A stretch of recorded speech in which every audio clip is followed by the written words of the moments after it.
क्या मामला है आज, क्यों प्रेस वार्ता बुलाई गई थी आपके द्वारा?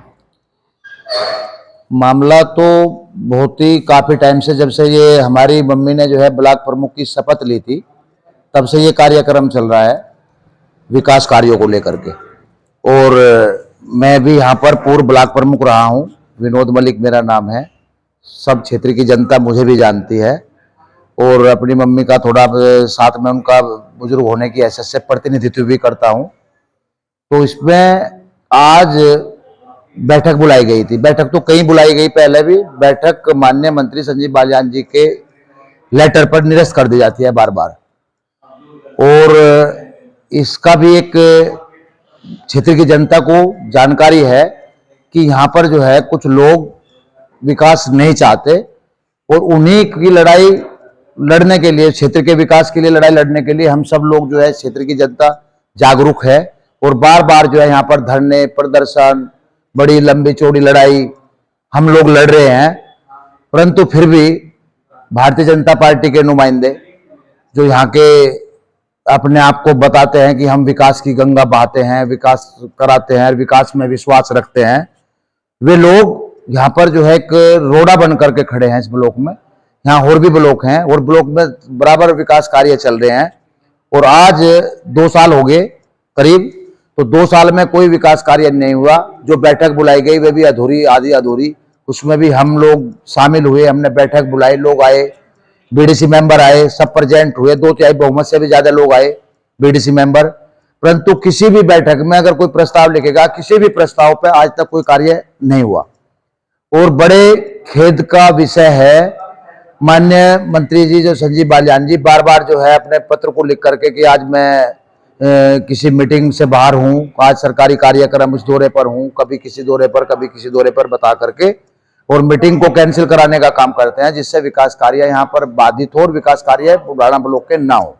उनकी यही सोच हमेशा रही है और जो उनकी रही है। पर 2 लोग ऐसे हैं जिनका कोई मतलब नहीं, जिनका इस क्षेत्र से भी कोई मतलब नहीं, क्षेत्र के कोई प्रतिनिधि नहीं, क्षेत्र से कोई मतलब नहीं, वे भी बाढ़ में बोहिया तुड़वाते फिर रहे।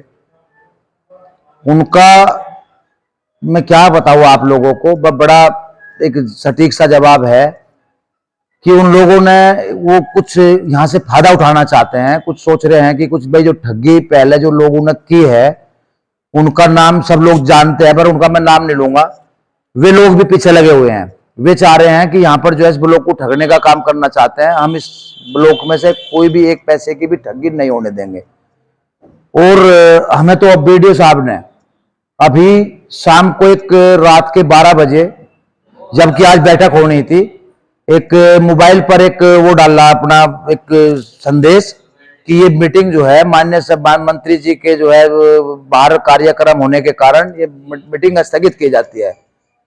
और इसी कार्यक्रम को लेकर के हम पूछना चाहते हैं यहाँ से जो है खंड विकास अधिकारी से और यहाँ के सीडीओ साहब से और डीएम साहब से, क्या उनको पता ही नहीं कि विकास कार्य बुढ़ाना में नहीं हो रहे? सब अधिकारियों को पता। तो मुझे तो ऐसा लगता है कि इसमें सारे अधिकारियों की संलिप्तता है, ऊपर से लेकर के नीचे तक। और ये सारे जो है जितने यहाँ के जो भारतीय जनता पार्टी के सांसद और जो है विधायक, जो संबंधित पूर्व विधायक और जो है पूर्व प्रमुख, ये सब इसमें संलिप्त है इस कार्यक्रम को लेकर के, और ये नहीं चाहते इस क्षेत्र का विकास हो जाए। तो हम तो इस बात की लड़ाई लड़ रहे हैं और इस लड़ाई को हम अंत तक लड़ेंगे, अंतिम दौर तक लड़ेंगे। आप ये सोच रहे हो मंत्री जी या कोई भी यहाँ के भारतीय जनता पार्टी के लोग हम ऐसे ही इस चीज को, इस पैसे को डकार देंगे? इस पैसे को हम ऐसे डकारने नहीं देंगे, चाहे कुछ भी हो लड़ाई, या कहीं तक भी लड़ाई लड़नी पड़े। और इस बात का जो मंत्री जी को इसको खमियाजा भुगतना पड़ेगा 2024 में, निश्चित रूप से भुगतना पड़ेगा, क्योंकि हम दुखी आ चुके।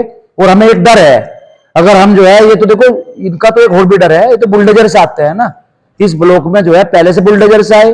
तो हमें तो ये डर लगा है, इस डर से हम भी एक भयभीत हो गए कि ये बुलडोजर लेकर के दोबारा ना आ जा, क्योंकि इनकी तैयारी इस तरह की है।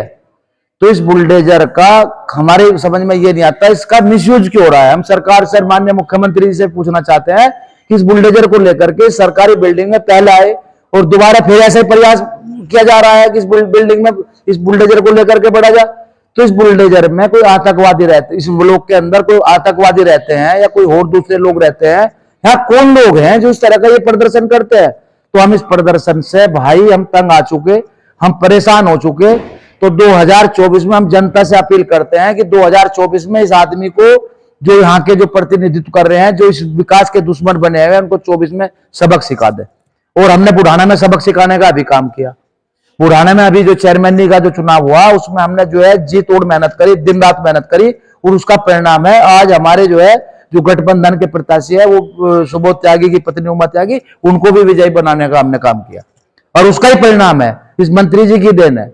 इसको कोई पूरे मुजफ्फरनगर जनपद में कोई सीट इनको नहीं मिली।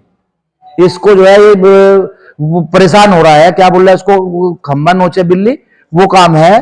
तो वो काम कर रहा है मंत्री। अब इसके बस का कुछ नहीं रहा। अब इसको पूरे जनपद में, मुजफ्फरनगर सीट इनकी 5000 से विजय हुई, उन्हें पूरे जनपद में भाजपा की एक भी सीट नहीं आई नगर पालिका में, नगर परिषद में। तो इससे संकेत है, सीधा पता लग रहा है कि ये चुनाव निश्चित रूप से 2024 इनके हाथ से निकल रहा है। तो उसकी बौखलाहट है सीधी सीधी, उस बौखलाहट के कारण जो है ये लड़ाई लड़ी जा रही है। और इस विकास कार्य को लेकर के इसको प्रभावित कर लोग ये कर रहे हैं, और इसको हम कहीं भी अंतिम तक इस लड़ाई को लड़ेंगे। इसी के साथ धन्यवाद। अब आपका आगे का कदम क्या रहने वाला है? जैसे कि आप लोग प्रमुख, जो आपकी माता जी है उसके प्रतिनिधि हैं, आगे का अब आपका कदम क्या रहेगा? क्योंकि जब मीटिंग नहीं होने दी जा रही तो विकास कार्य नहीं हो रहे। हम तो कोर्ट में हैं पहले से ही। हमारे बीडीसी मेंबर जो है 140 मेंबर है इस ब्लॉक में, और एक क्षेत्र पंचायत अध्यक्ष हैं। इन सबको पंगु बना करके रख दिया। निर्वाचित सदस्यों को आज तक इतिहास में हमने कहीं नहीं देखा कि इस तरह से जो है सब सत्ता में है, सब पावर में है, काम ना करने दे। और अधिकारी इसमें कोई भी कार्रवाई नहीं कर रहे। तो अधिकारियों की मिलीभगत है, अधिकारी ज्यादा इसमें जो है रुचि ले रहे हैं काम ना होने में।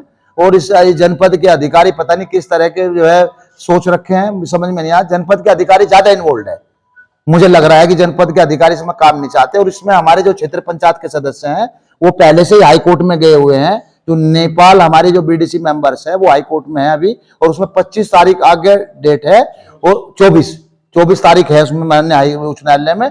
और 24 तारीख में इसमें कोई बड़ा निर्णय भी साथ आ सकता है। मुझे उम्मीद है कि कोई बड़ा निर्णय आएगा, और उस बड़े निर्णय में जो है मेरे हिसाब से कहीं ना कहीं कुछ किसी न किसी को जिनकी गलतियां रही होगी उनको कोई पनिशमेंट कोर्ट न दे दे। मुझे तो ऐसी भी कुछ संभावना है। मैं उम्मीद करता हूं कोर्ट को ऐसा कोई निर्णय सुनाना भी चाहिए। जिस तरह से नगर पंचायत चुनाव बुढ़ाना का जो रिजल्ट आया था, उसके बाद पुलिस ने जो गठबंधन के कार्यकर्ताओं के साथ बर्बरता की है, आप वहां मौके पर मौजूद थे, तो उसके बारे में आप क्या कहना चाहते हैं? ये तो सीधे सीधे लोकतंत्र की हत्या है। ये तो देखो आप, जो है एक इंस्पेक्टर, एक यहाँ की जो है पुलिस अधिकारी, एक तरफा जो है जो लोग अपने आप खड़े थे, कहीं कोई पोजीशन नहीं ले रहे थे, कोई बदतमीजी नहीं कर रहे थे, बिल्कुल शांति प्रिय तरीके से खड़े थे। जैसे जीत होती है भाई, आदमी खड़े हो जाते हैं कहीं इकट्ठे। तो आज इंस्पेक्टर ने अपनी एक दादागिरी करी थी और लाठीचार्ज करना शुरू कर दिया था। जहां हम लोग बैठे थे उसी कार्यालय तक भी आए। वहां कोई कार्यालय भी नहीं था, वहां लोग बैठे हुए थे, हम भी बैठे थे। चलो कोई बात नहीं भाई, सूझबूझ से काम ले रहे थे। जनता को हमने कहा कोई जुलूस नहीं निकलेगा, जुलूस पे प्रतिबंध है, और जनता इस बात को मान भी गई थी। जनता को हमने रोक रखा था, परंतु जब भी पता नहीं क्या आया इंस्पेक्टर को, उसने लाठीचार्ज शुरू कर दिया। तो लाठीचार्ज करते करते हमारे तक आ गए। हमने कहा भाई इंस्पेक्टर साहब, हमारे सामने तो ऐसा काम ना करो, इनको हमारे सामने क्यों पीट रहे लोगों को? निर्दोष लोगों पे आप लाठीचार्ज कर रहे हैं, निहत्थे लोगों पे आप लाठीचार्ज कर रहे हैं, ये कोई कुछ कह तो रहा नहीं किसी को। तो वो बड़ा ही जो है पुलिस ने इनके इशारे पर जो है वहां लाठीचार्ज करने का काम किया। वो बड़ा दुर्भाग्यपूर्ण है, और ऐसी स्थिति में जो है यहाँ पर जो है हमें लड़ाई लड़ने की जरूरत है। हम लड़ाई लड़ेंगे और प्रशासन को इस बात का जवाब देंगे। अगर कोई गलत काम करेगा तो गलत के लिए हम हमेशा लड़ाई लड़ेंगे, निरंतर लड़ाई लड़ेंगे और सामने रहेंगे प्रशासन के। एक सवाल और आपसे है, दिल्ली में पहलवानों का आंदोलन चल रहा है, उस पर आपकी क्या टिप्पणी है? पहलवानों का जो मामला चल रहा है उस पर टिप्पणी सीधी है भाई, उसमें कार्रवाई होनी चाहिए, निष्पक्ष जांच होनी चाहिए, और जांच होने के बाद जो दोषी है उन पर कड़ी कार्रवाई होनी चाहिए।